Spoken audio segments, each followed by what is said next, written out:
Hey folks, I'm Joe Trent. I've been with Estes here about 5.5 years. Obviously, I've got a number of years at some other places and on some other products. But one of the cool things about Epicor is the ease of use of the query system, and we want to look at a couple of things here. And we'll get this guy off the screen and then share this, and we'll just jump right into it. One of the things, if you used the BAQs on E9, one of the shortcomings was the lack of subqueries, and with E10, those were added in, and they make life a lot easier in doing a number of things. So a query can consist of a combination of several types of subqueries. So quickly, your top level query is the main query. That's what drives everything else. It's what displays the data, all that kind of thing. But there are some other subqueries or subcomponents of the query that you can divide some of the work out and put it into. And here are some types. The top level query, that's your main query. Union queries, we may look at some of these depending on time, but if you've got data from different sources that you want to splice together with another source, well,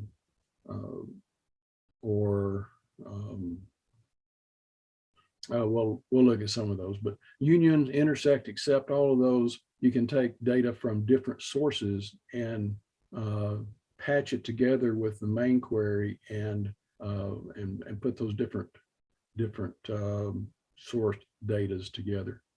The common table expression, something I don't use a whole lot of, but it's good for hierarchical data, recursive data, like maybe a recursive bill of material query, that kind of thing. The inner subquery is basically the same as the top level, but it's the lower level version of it, and you can kind of call it to get some information out of. And we'll look at that's what we're going to look at today primarily. So one of the things I see on a lot on the Epicor help boards is, how do I do subtotals? You know, for example, I might want to have a query that lists customers and the open balances of all of the open orders. So subqueries are good for doing that kind of thing. Today, I'm going to give you a quick run through of a couple of different subqueries and of how you could use those in your BAQs and dashboards. So let's just jump right over into one, and we'll start off. In this first one, we'll look at how to count things or total things from multi-line or multi-row data into one data row from your top level, your query. And in this case, we're going to look at how to get a list of part revisions where we have multiple approved revisions. And sometimes your engineering department will need something like that. So we're going to give it a name. Let's give it something like that.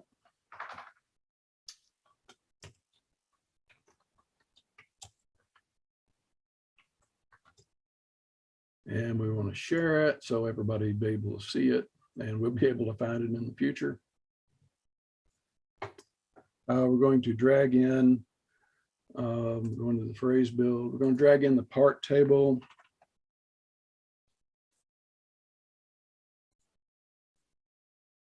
And the part revision table.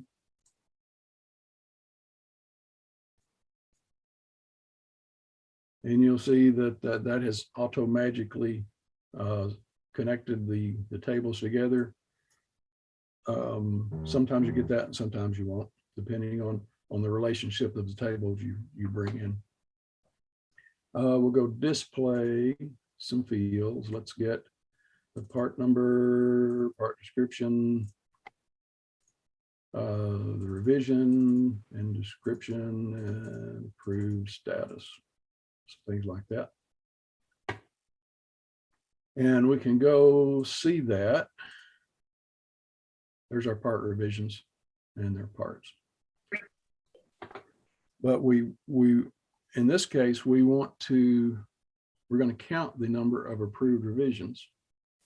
And we're going to do that by adding a subquery.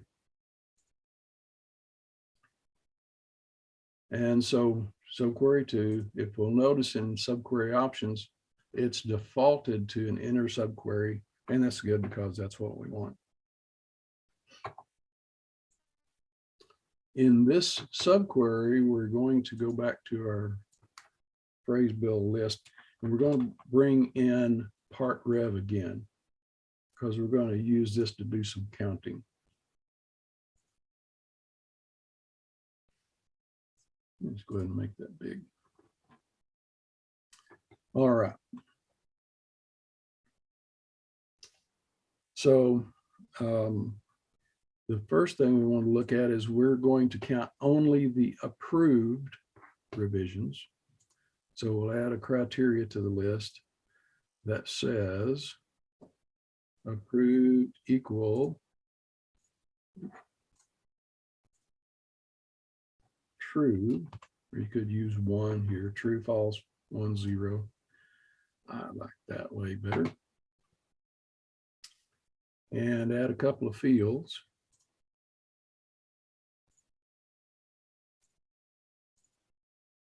Notice I always add the company field in here just for clarity and for speed too, because you don't have to put the company in there, but there are some good reasons too, including speed and clarity there.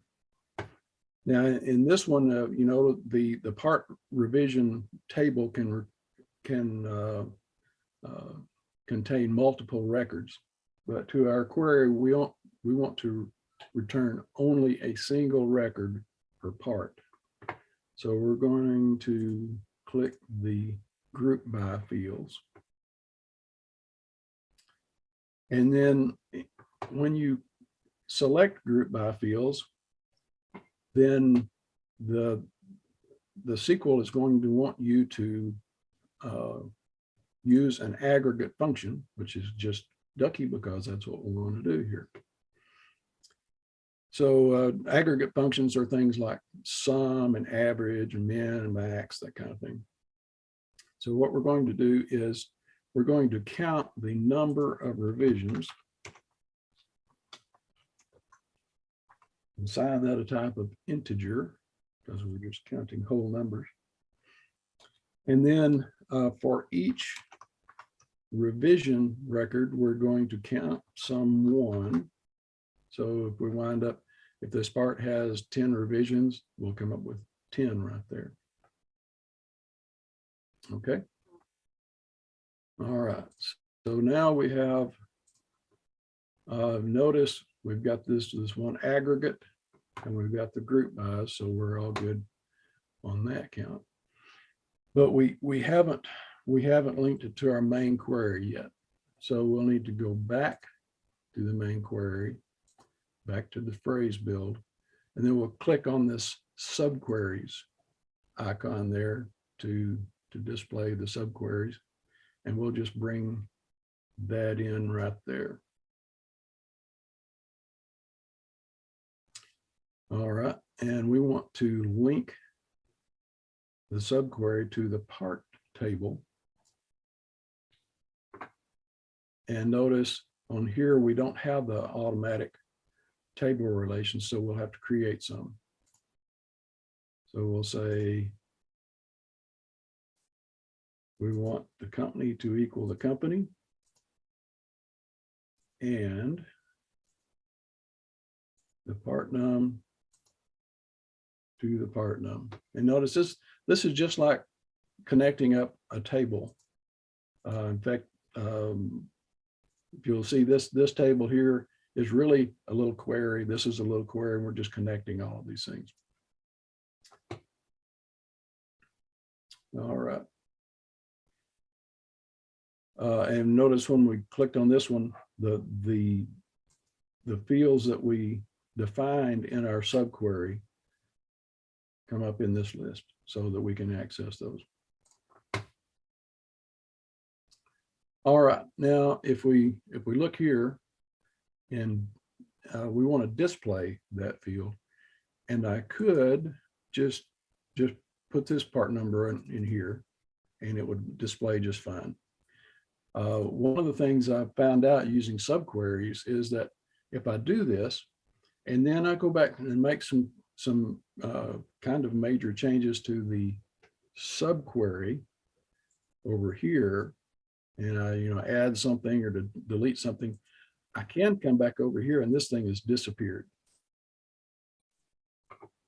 So what I like to always do, just out of habit, is to create a new calculated field. You notice I have to name this something different than my other one I've just created in the subquery, and make it the same data type. And then I'm going to say something like this.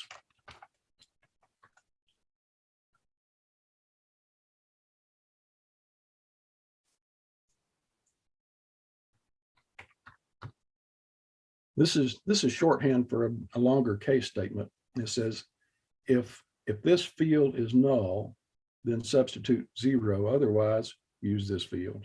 So in case it's null, I don't have to worry about matching the null or anything like that. That'll just, if it's null, it'll return 0, and we're all good. So there we got all our information. And we can go to analyze and test, see what that looks like. All right, so there's our revisions or parts, and you can see we've got some there that have multiple approved revisions. All right, but wait, our engineering people say we've got thousands of revisions. We only care about the ones that have multiple approved revisions. So we can go back over to this phrase build and put a little table criteria there that says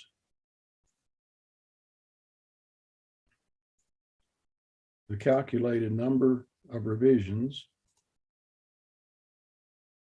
is greater than 1.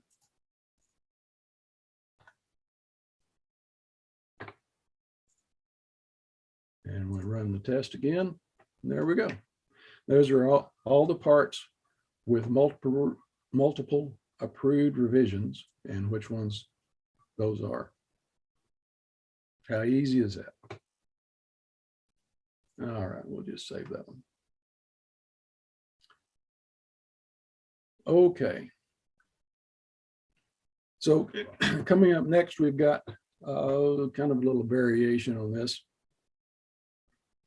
Again, we're going to use an inner subquery, and we're going to use an aggregate function, but with a couple of different purposes.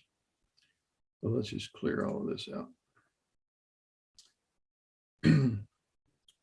We're going to be using the part tran table in this, so I'm just going to name it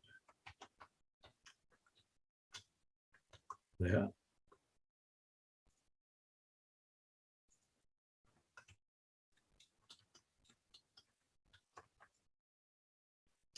And share that, save it. In this query, we're going to again, we're going to run a list of parts, but we're going to say, okay, for a particular part number, what is the last time we shipped one of those from stock to a customer? So we're going to use the part tran table to look at that. First, we're going to bring in the part table.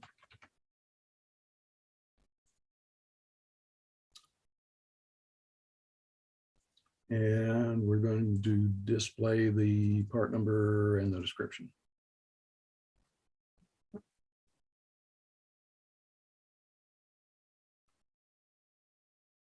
And let's add a few things to that. All right. And we said we were going to connect this part table to the part transaction table, but we don't want to put, in this case, we don't want to put the part tran table directly in here for a couple of reasons. And one of them is speed. There are a couple of tables in Epicor that just wind up with a huge number of records. Part tran is one, part tran GLC is another one. And if I were to put part tran here like this and connect it up, this part tran, this little query here for part tran has to run a bunch of times to match this. And then it's got to make a bunch of decisions on this. And what happens a lot of times is when you've just installed Epicor and you go in and you say, I need this BAQ, and you go and do that, and you connect it up here and it runs great. And then in 2 or 3 years, it's not running as fast anymore. In 4 or 5 years, it just dies completely. What's happening is this part tran table is getting full. And the keys to this part tran table are not, the key fields are not the fields you'll be connecting with. So it's inefficient because it's got to really run the whole query even to filter out the things you're looking for. So I'm going to delete that out of there. And we're going to bring it over here into the subquery.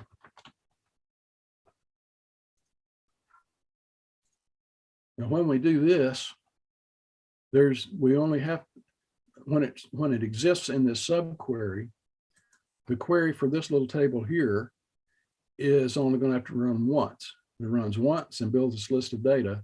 And then when we go back to the main query, it's going to just draw from this list that we built. So this one only has to run one time, and it's a tremendous increase in speed.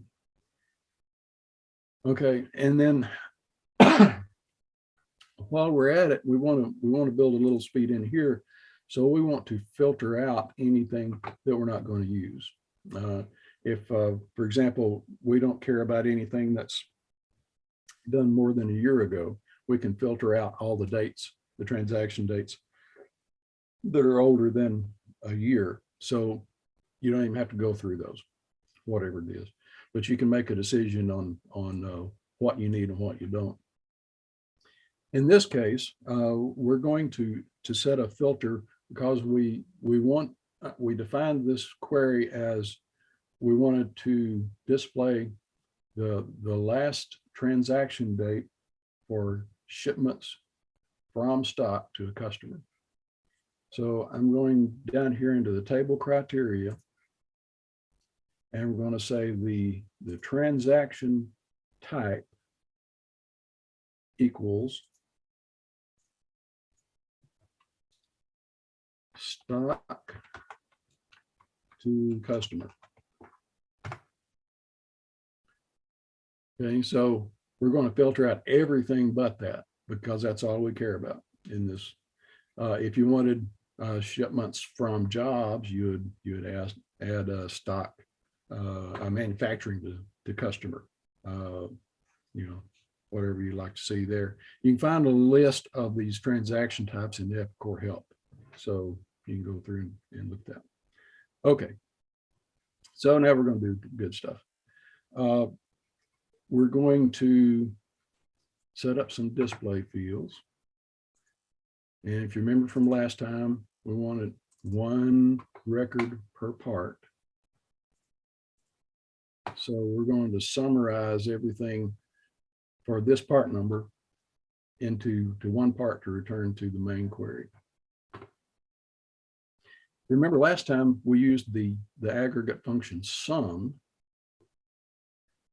And in this one, we're going to have several things in play here. We're going to set up a calculated field that's going to contain several pieces of information.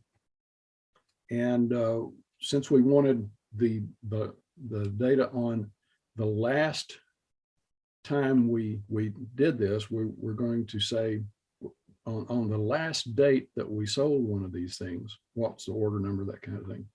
So we've got to call this something. So we say max trend, because we're going to use a max function. And this is a string in varchar. And we want to set it up with plenty of room to put that output. All right, I've got a formula here I'm going to paste in because it'll take a while to key it, but we'll go over what this does. We're using a max function here. And what we are doing with this field here is we're concatenating the date, the transaction quantity, the order number, and the customer number for the last date we ship this from stock. So if we use the max, if we format the date to year, month, and day, then the max of this is going to be the last shipment date. And then we could use some max and min functions on some of these other things, but they wouldn't be guaranteed to be the transaction that occurred on this date. So we're going to tie all these together and do the max on them. And you notice this is all converting into a string. So we format the transaction date to a string, and we concatenate it with a tilde because we're going to use that to split it back apart later. We convert the transaction quantity to a string, the order number to a string, and the customer number to a string. And we're going to use that customer number for another purpose. All right. And let's see, while we're here, let's just look at another function. Let's say we wanted, when this happens, oh, by the way, what's the trailing 12 months history of that part that we shipped on that date. So let's call that TTM for trailing 12 months. And we'll make this one a decimal. And again, I'm going to paste this in here in the interest of time. In this one, we've got a case function here that says when the transaction date is within the last year, it's greater than a year ago and less than today, or less than and equal today. Sometimes I've seen accidental postings in the future, so that kind of rules that out. Then when we get that transaction quantity, then we're going to sum those up for all the parts that we're looking at. For each part, we're going to sum all the transactions up for the last 12 months. All right.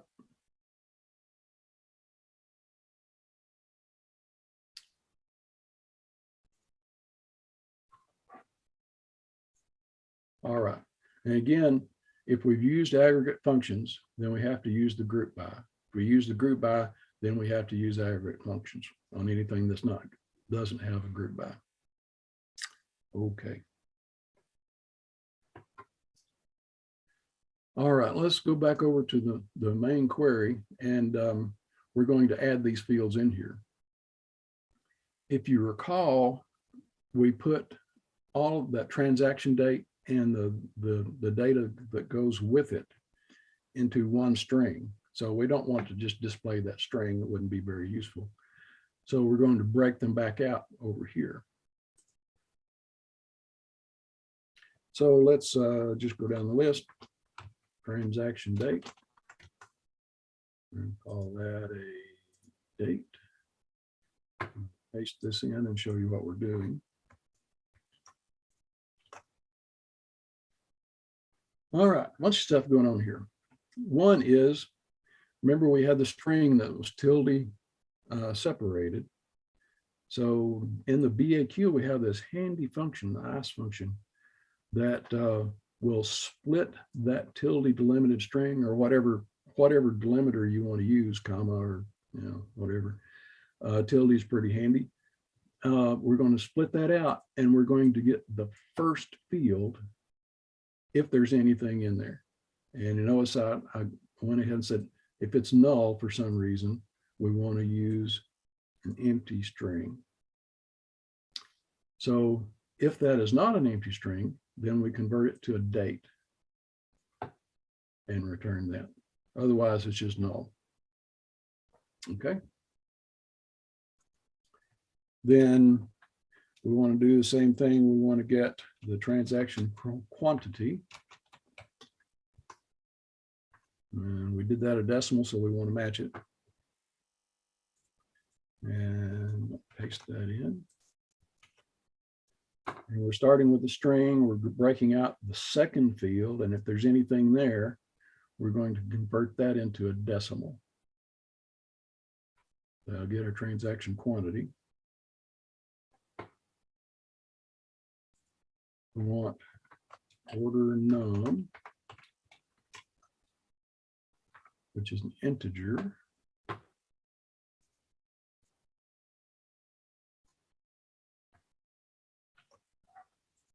Paste that one in.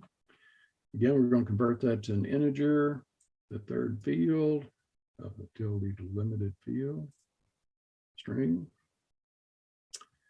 Then we're going to get num. That's an integer.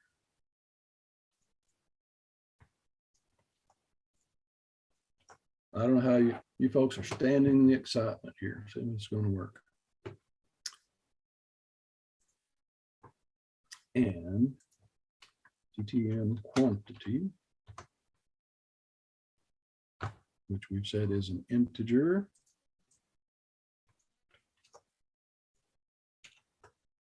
And we're just going to make sure that's not a null and bring in whatever is in that TTM from the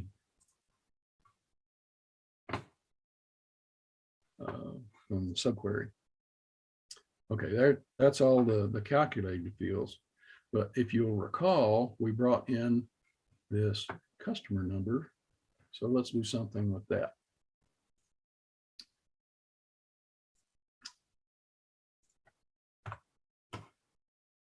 All right, so first we'll connect we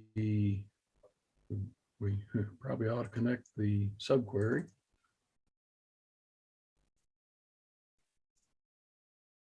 And let's say company equals company.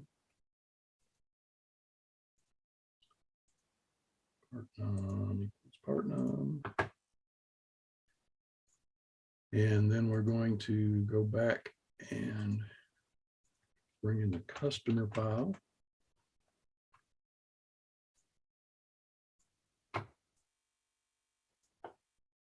And we'll link that one up.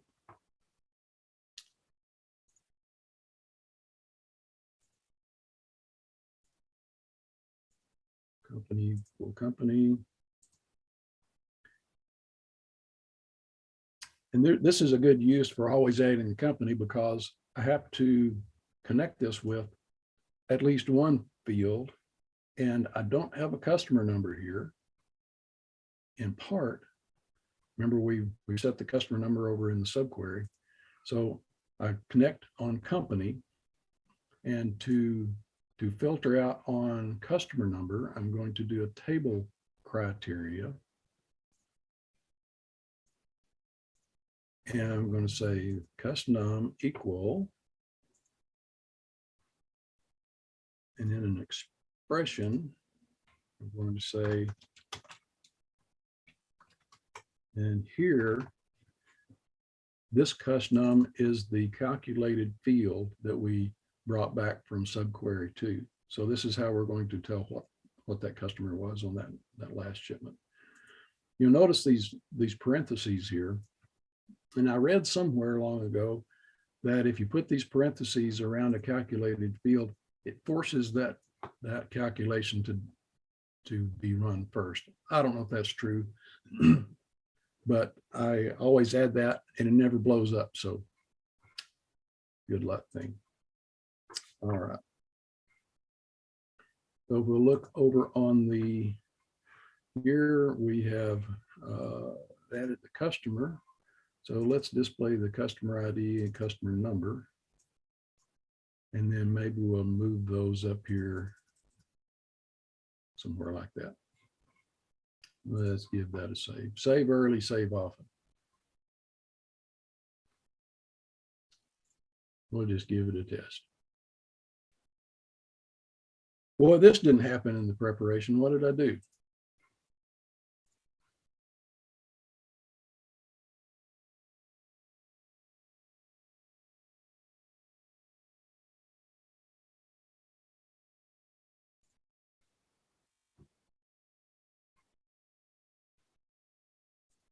Sometimes it doesn't give you a good clue. Start the customer. What the heck?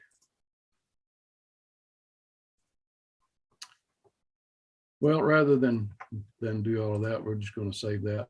And then we're going to go to one that I have prepared already and show you what that output is.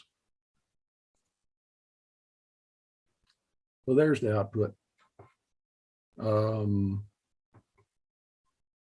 got the customer name, trailing 12 months.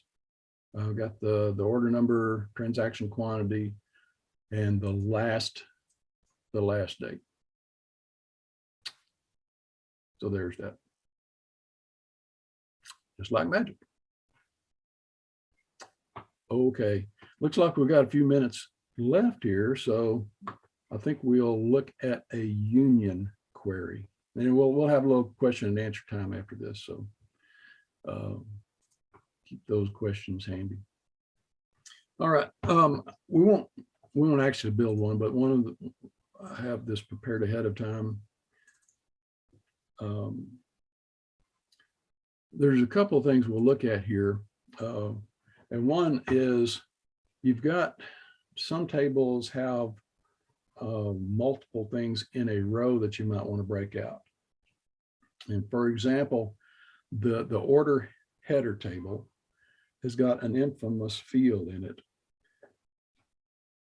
that combines up to 5 sales reps in one tilde separated field. And the first time I saw that, I had a hard time wrapping my head around it. But I'll show you how we break those out. And when we break them out, we can put them on their own row. Instead of having one row that says sales rep 1, 2, 3, 4, 5, we could have a single row for each sales rep.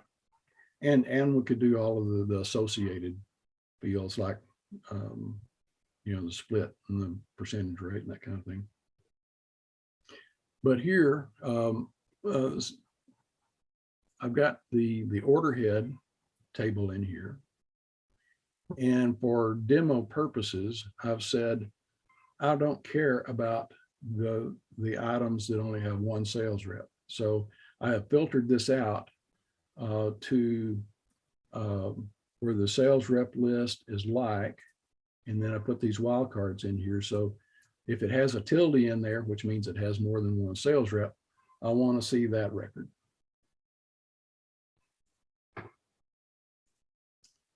And I've got a calculated field, no group bound here because I'm not using an aggregate function. But I've got a calculated field here for sales rep. And you'll see with our handy dandy little ask function that I'm getting the first sales rep code in that list. And you say, well, that's all good. But what about the other two? Well, I'm glad you asked that. So now I've got a subquery here. And if we go to the subquery options, you'll see that this is a union subquery. And when we build a union subquery, we're saying that this subquery is going to output data in the same format as the main query. And so that's going to have the same number of columns, and each column is going to be of the same data type for each column, whether that's integer, string, decimal, whatever. The column headers don't matter because it only shows the column headers from the main subquery, but they all have to be the same type and the same number of rows, or you won't even be able to save it. So you'll see that in subquery 2, it just looks a lot like the first one. The sales rep list, I want to look at the only records that have a tilde in there, which means, of course, that I've got more than one sales rep. And then when I go to the display fields here, we'll see that sales rep 2 is the second in this sales rep list field. And I can just continue down the list. I've got sales. Everything here is the same, except I'm looking for the third record. So if we go back here, and we'll just run it.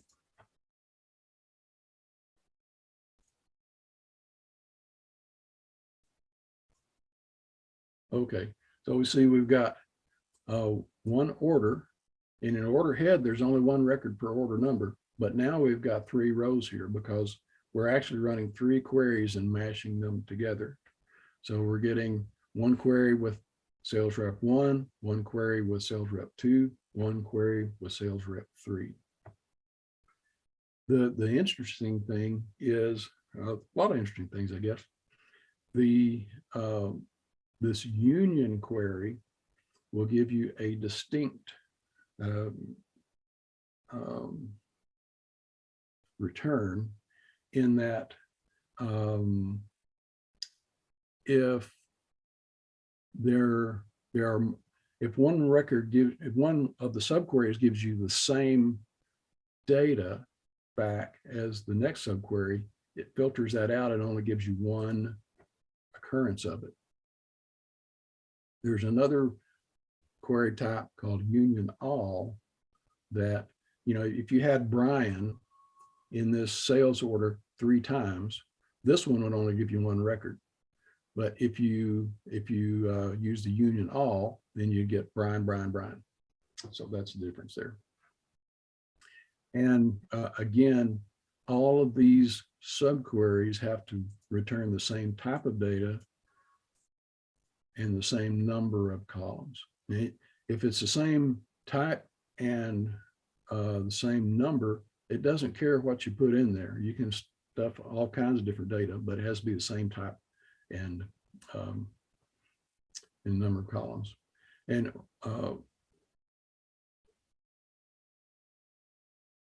yeah, so okay, so that's a union query. And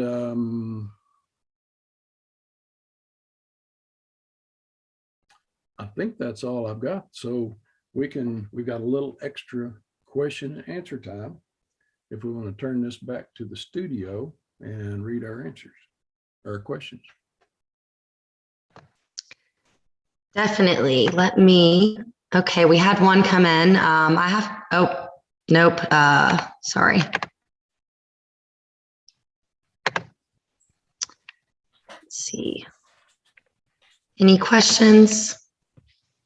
And thank you for attending.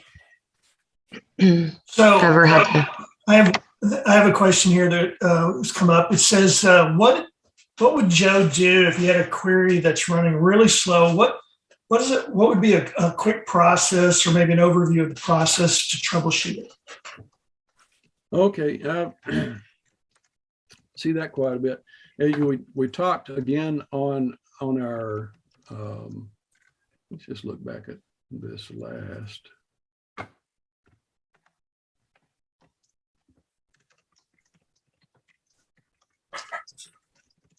Again, one of the reason we put the transaction into the second query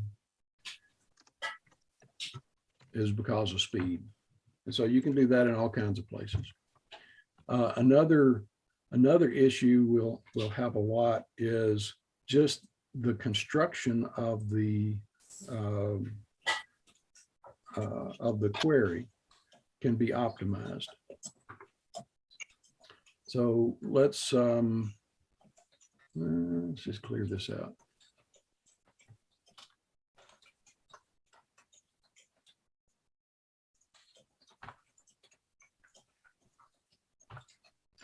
Let's say, let's look at job header, job material, job hopper.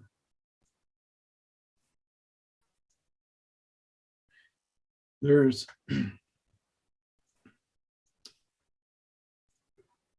let's just say, okay, we want to show only the jobs that are not complete. Okay, so we might go down here and put a table criteria, job complete equal false. Okay, and that'll work just fine because we've got these inner joins here that if it's not complete, it won't show any of these material or the job operation detail records that are associated with that job head. But it's still, this little query that's associated with this table has still got to run. And this, after years and years, this can get pretty big also. So if we'll notice out here in job material, it has its own job complete flag that we can go ahead and we can filter that one too. So we can say job complete equal false. And the same thing with job hopper, as job complete and operation complete. So we can do that as well.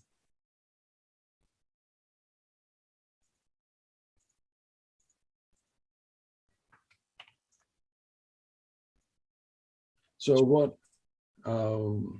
what we have now is, this has got a smaller data set to pull from. This has got a smaller data set to pull from, the same thing there. So lots of different places you can look and see what can I filter out of that thing that's not going to affect the data that's coming back to me, but will reduce the load of the query on the system. So if we can get this down from 100,000 rows, it's got to look at to 5 or 10,000 rows or 100 rows, then it's going to run a lot faster, and it'll give you the same thing back. Of course, you don't want to filter out anything you need, but all through the when I see performance issues, it's usually something like this, or maybe a join that's not right, or something like that. So it sounds like if I get stuck with one of these slow queries, I should place a call and get you on the phone. Okay, there you go. There's another thing here. you see the subquery criteria. I can put something like out there too. The table is job, let's say the job head, and the field is job complete. And I could do the same thing out there that's functionally equivalent to putting the criteria right on the table. But remember, the subquery criteria runs after all of this stuff is done. So it's got to do all of this stuff and then filter the stuff out. So if you got a query in there that's filtering based on the subquery criteria, just remember that this happens last. And so if we didn't have all of these here, the criteria there, and we put the filtering at the subquery criteria, can't talk, then it's got to do all this stuff first and then do the filter. So sometimes that's the only way to do it, but just recall that's a slower way to go about it. Well, Joe, thank you very much for sharing that. Cindy, we're going to take a break here in a minute, and I think you have another poll. Is that correct? I do. Let me make sure. Were any questions, I believe, did you, Rob, excuse me, Joe, did you already answer if you could link a union query with another top level query? No, I didn't. Unions are kind of fun. What I've done is I've linked unions with their own subqueries. And the thing there is that's getting, it's not something we're going to answer in a couple of minutes, but you can, out here in the subquery list, you'll see a list of all the queries, and you can, if you have a union query and a sub-level query, and then another union query, another sub-level query, you can put those in parentheses and tell the BAQ which ones go together. So if you got a union query that needs to go, you got a union query that does one of the subtotal, the aggregate functions we did today, you can have another subquery that union query references, and then it brings that back, and then it provides it to the upper level. But you'll want to segregate those unions and inner subqueries together, so that the BAQ knows which order to do all those things. Wonderful. And another, can you call a query from a BPM? Yes.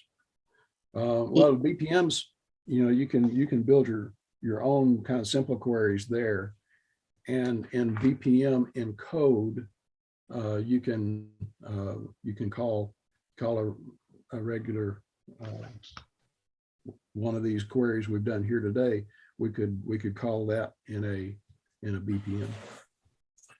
So we had a comment from Brent, which I thought was applicable. And one of the other things that can really slow down query performance is when we use wildcards in the filter criteria, not realizing the impact that could have. So be careful of that too. Thanks for that comment from Brent.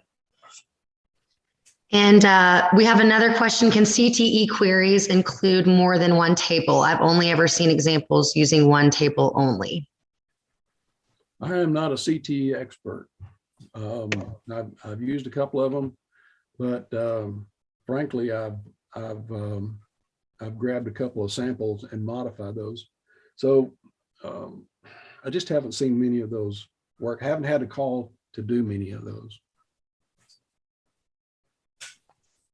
I think the only thing I've done is a recursive call on a bill of material where you'll have a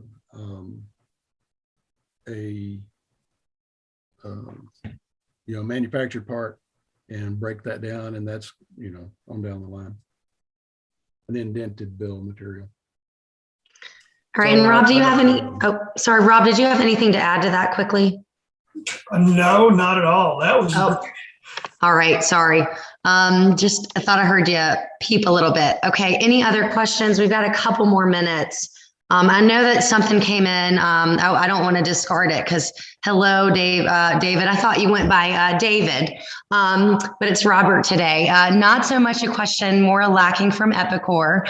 When adding fields into the final cursor, automatic field names are generated, but unfortunately, if the same field is present in more than one table, then the field name doesn't reflect the table.